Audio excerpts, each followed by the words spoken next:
Hello friends, स्वागत है आप सभी का हमारे यूट्यूब चैनल सफलता स्टडी में। देखिए फ्रेंड्स, यहाँ पर आपको SSC CHSL tyre first exam की तैयारी कराई जा रही है। यह क्लास आपके एसएससी के अलावा railway, group D, NTPC, UP police सभी के लिए काफ़ी महत्वपूर्ण है। इस क्लास में प्रीवियस ईयर में पूछे गए जीके के 25% यहाँ पर लिए गए हैं, जो कि काफ़ी मोस्ट एक्सपेक्टेड क्वेश्चन है आपके पॉइंट ऑफ व्यू से। यह क्लास नंबर 22 है। इससे पहले आ चुकी सभी क्लासेस को एक बार चैनल की प्लेलिस्ट में जाकर जरूर देखें। उन सभी का लिंक आपको वीडियो के डिस्क्रिप्शन में भी दिया गया है, क्योंकि वहाँ पर भी मोस्ट एक्सपेक्टेड क्वेश्चन ही लिए गए हैं। चलिए प्रश्नों की तरफ चलते हैं। देखिए, आप हमारे चैनल पर फर्स्ट टाइम आए हैं तो प्लीज़ चैनल को सब्सक्राइब कर लें और इस वीडियो को लाइक कर दें। देखिए, सबसे पहला प्रश्न ये काफ़ी महत्वपूर्ण प्रश्न है। भारत के कुल पड़ोसी देशों की संख्या कितनी है? तो भारत के कुल पड़ोसी देशों की संख्या 9 है। 9 पड़ोसी देश हैं, जो कि 7 स्थलीय सीमा साझा करते हैं और 2 जलीय सीमा साझा करते हैं। जो स्थलीय सीमा साझा करते हैं वो देश है पाकिस्तान, अफ़गानिस्तान, चीन, नेपाल, भूटान, बांग्लादेश और म्यांमार। ये 7 देश हैं स्थलीय सीमा साझा करने वाले। और जलीय सीमा साझा करने वाले 2 देश यहाँ पर लिए गए हैं, श्रीलंका और मालदीव। तो टोटल 9 देश हो जाते हैं पड़ोसी देश। तो आप सभी प्रश्नों को देखिए, इस प्रकार ध्यान से ज़रूर देखें। सभी 25% कंप्लीट होने के बाद आपको क्विज के रूप में कुछ क्वेश्चन वहाँ पर दिए जाएंगे, तो आप उनके आंसर कमेंट बॉक्स में ज़रूर देना। और देखिए, यदि आप पीडीएफ चाहते हैं इन सभी प्रश्नों की, तो आप कमेंट बॉक्स में लिखकर बताएं, आपको पीडीएफ भी प्रोवाइड कराई जाएगी। चलिए अगला प्रश्न देखते हैं। देखिए, प्रश्न नंबर 2 लिया गया है, 1 रुपये के नोट किसके द्वारा जारी किए जाते हैं? तो देखिए, 1 रुपये के नोट ये वित्त मंत्रालय द्वारा जारी किए जाते हैं। तो यहाँ पर वित्त मंत्रालय आपका करेक्ट आंसर है। और 1 रुपये से अधिक के नोट आरबीआई द्वारा जारी किए जाते हैं। तो आप ये भी बात ध्यान रखें। अगला प्रश्न है, कुचिपुड़ी किस राज्य का प्रमुख शास्त्रीय नृत्य है?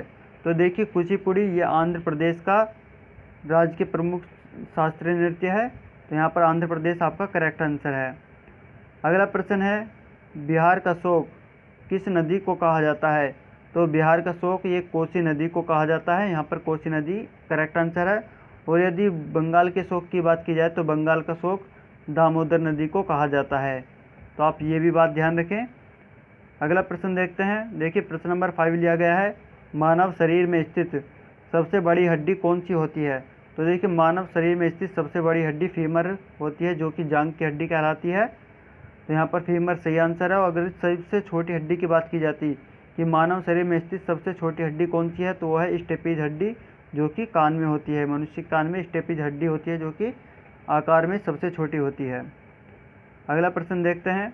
देखिए, प्रश्न नंबर 6 है, हाल ही में पश्चिम बंगाल वन विभाग ने बताया कि सुंदर वन क्षेत्रों में बाघों की संख्या 2018-19 से 88 से बढ़कर 2019-20 में कितनी हो गई है?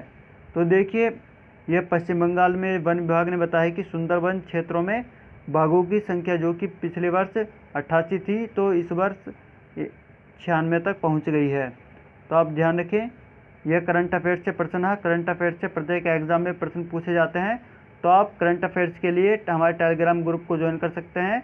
वहाँ पर आपको डेली करंट अफेयर्स और वीकली करंट अफेयर्स हिंदी और इंग्लिश दोनों लैंग्वेज में प्रोवाइड कराई जाती है। तो आप उसे ज़रूर ज्वाइन करें। आप टेलीग्राम ऐप पर जाकर सफलता स्टडी, जो कि हमारे चैनल का नाम है, सर्च कर ज्वाइन कर सकते हैं। चलिए अगला प्रश्न देखते हैं। देखिए, प्रश्न नंबर 7 है, हृदय रोग किसकी अधिकता के कारण होता है? तो हृदय रोग कोलेस्ट्रॉल की अधिकता के कारण होता है। तो यहाँ पर कोलेस्ट्रॉल आपका करेक्ट आंसर है।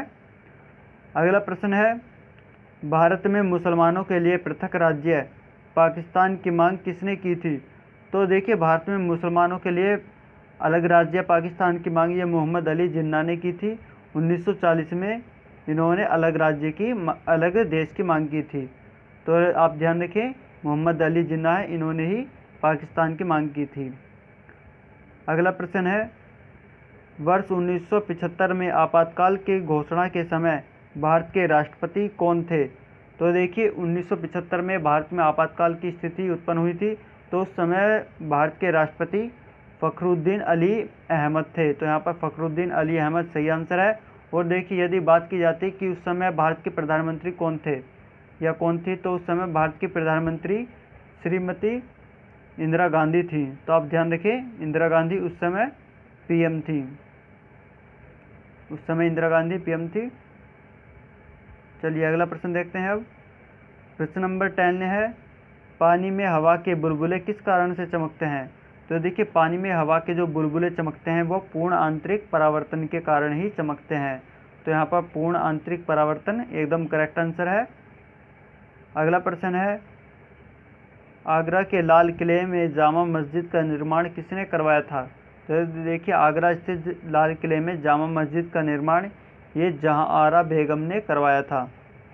और यदि बात की जाती कि दिल्ली के लाल किले में मोती मस्जिद का निर्माण किसने करवाया था, तो दिल्ली में लाल किले में मोती मस्जिद का निर्माण औरंगजेब ने करवाया था। तो आप ध्यान रखें सभी बातों को। अगला प्रश्न है, हाल ही में नवीन एवं नवीकरणीय ऊर्जा मंत्रालय में सचिव पद का कार्यभार किसने संभाला है? तो देखिए ये भी करंट अफेयर से प्रश्न है। तो नवीन एवं नवीकरणीय ऊर्जा मंत्रालय में सचिव पद का जो कार्यभार संभाला वो है इंदु शेखर चतुर्वेदी। इन्होंने सचिव पद पर कार्यरत हुए हैं हाल ही में, ध्यान रखें आप। अगला प्रश्न है, मुगल दरबार में उपस्थित होने वाला पहला अंग्रेज कौन था? तो देखिए मुगल दरबार में उपस्थित होने वाला पहला अंग्रेज विलियम हॉकिंस था। ये इनका कार्यकाल रहा था 1608 से 1611। तो यहाँ पर विलियम हॉकिंस आपका करेक्ट आंसर है। अगला प्रश्न है, कारखानों में 14 वर्ष की आयु तक के बच्चों से जोखिम भरा कार्य करवाना अपराध है, यह संविधान की किस अनुच्छेद में वर्णित है? तो ये संविधान के अनुच्छेद 24 में है। अनुच्छेद 24 के अनुसार किसी भी कारखाने में 14 वर्ष की आयु या उससे कम के बच्चों को कार्य करना एक अपराध की श्रेणी में आता है। अगला प्रश्न देखते हैं। प्रश्न नंबर 15 है, राजीव गांधी राष्ट्रीय उद्यान किस राज्य में स्थित है? तो देखिए राजीव गांधी राष्ट्रीय उद्यान ये कर्नाटक राज्य में स्थित है। इसको नागरहोल राष्ट्रीय उद्यान के नाम से भी जाना जाता है। तो देखिए आपको यह क्लास पसंद आ रही है तो प्लीज़ क्लास को लाइक करें और अपने सभी फ्रेंड्स के पास शेयर जरूर करें। अगला प्रश्न देखते हैं। देखिए प्रश्न नंबर 16 है, सर्वप्रथम भारत के उच्च न्यायालय का गठन कब और किन स्थानों पर हुआ था? तो सर्वप्रथम भारत में उच्च न्यायालय का गठन 1862 में हुआ था। ये 3 जगह पर हुआ था, कलकत्ता, मुंबई जो कि मुंबई के नाम से जाना जाता है, और मद्रास। 3 जगह पर उच्च न्यायालय का गठन हुआ था जो कि 1862 में हुआ था। चलिए अगला प्रश्न देखते हैं। प्रश्न नंबर 17 है, मानव के विकास से संबंधित विज्ञान को क्या कहा जाता है? तो देखिए मानव के विकास से संबंधित विज्ञान को एंथ्रोपोलॉजी कहा जाता है। यहाँ पर एंथ्रोपोलॉजी आपका करेक्ट आंसर है। अगला प्रश्न है, पंचायती राज की स्थापना किसके द्वारा की गई थी?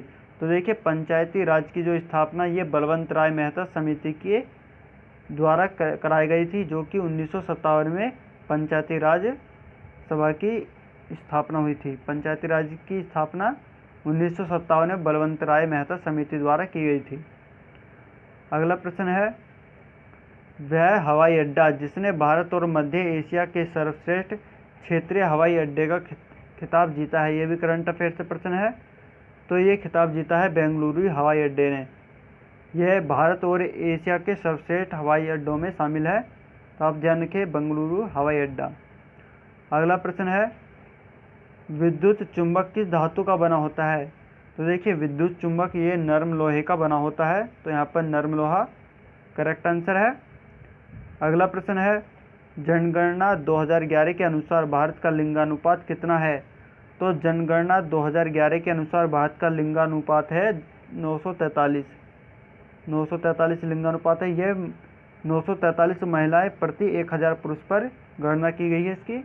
तो आप ध्यान रखें 943 यहाँ पर करेक्ट आंसर है। अगला प्रश्न है, आई डेयर किसकी आत्मकथा है? तो देखिए आई डेयर ये किरण बेदी की आत्मकथा है। तो यहाँ पर ध्यान रखें, यहाँ पर किरण बेदी आपका करेक्ट आंसर है।